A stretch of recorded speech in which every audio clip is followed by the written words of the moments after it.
Welcome to Cooking with Maria Aslam. Like, share, and subscribe our channel for more latest videos. बिस्मिल्लाहिर्रहमानिर्रहीम। अस्सलाम वालेकुम। क्या हाल चाल है? उम्मीद है आप सब ठीक होंगे, खैरियत से होंगे। आज हम बना रहे हैं गर्मी के लिहाज से, क्योंकि गर्मी अब बढ़ रही है, तो आज मैं बना रही हूँ लुगाट का शरबत और लुगाट का मिल्क शेक।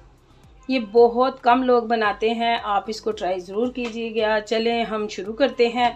सबसे पहले मैंने ये लुगाट, ये जूस के लिए 8 से 10 दाने छील के इसके दाने गुठलियाँ निकाल ली हैं, जो कि इस तरह होंगी। ये देखें, इसको मैंने साफ़ करके इसमें से ये दाने निकाल लिए हैं।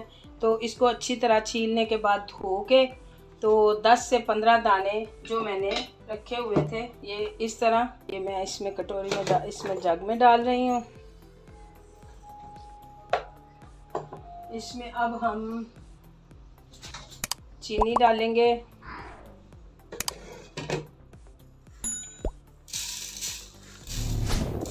दो और 3, जिसने चीनी कम पीनी हो वो कम डाल ले।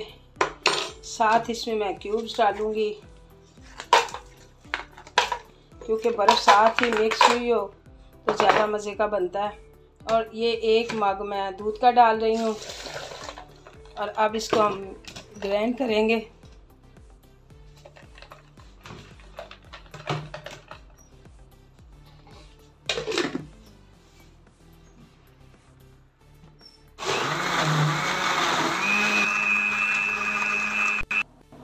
ये जी हमारा लुगाट का मिल्क शेक तैयार हो गया है। अब बना रहे हैं हम लुगाट का जूस, जिसके लिए लुगाट मैंने पहले ही धो के छील के रख ली हुई है। ये तकरीबन 10 से 12 लुगाठे हैं।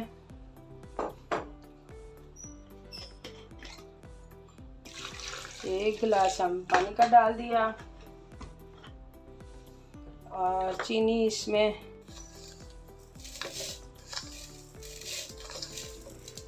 3 चम्मच चीनी के डाल दिए हमने। अब इसमें बर्फ़ के क्यूब जो हैं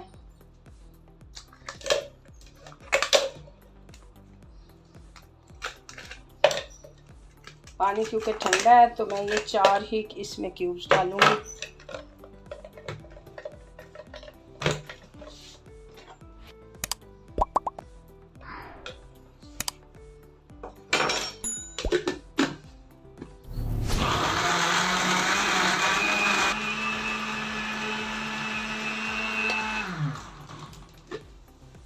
ये जी हमारा लुगाट का जूस भी तैयार हो गया। ये देखिए जी, हमारा लुगाट का जूस और लुगाट का मिल्क शेक दोनों तैयार हैं, और ये दोनों बहुत मज़ेदार बनते हैं। आप ट्राई ज़रूर कीजिएगा। ये गर्मियों के सीज़न में ये फल भी थोड़ी ही देर आता है, लेकिन ये इसका जायका बहुत ज़बरदस्त है। अल्लाह ताला आप सबको अपने हिफ्ज़ व अमान में रखे। अल्लाह ताला आप सबको खुश रखे। हमें कमेंट्स में ज़रूर बताइएगा कि आपको कैसा लगा। ज़्यादा से ज़्यादा लाइक करें, ज़्यादा से ज़्यादा शेयर करें। अल्लाह हाफिज़।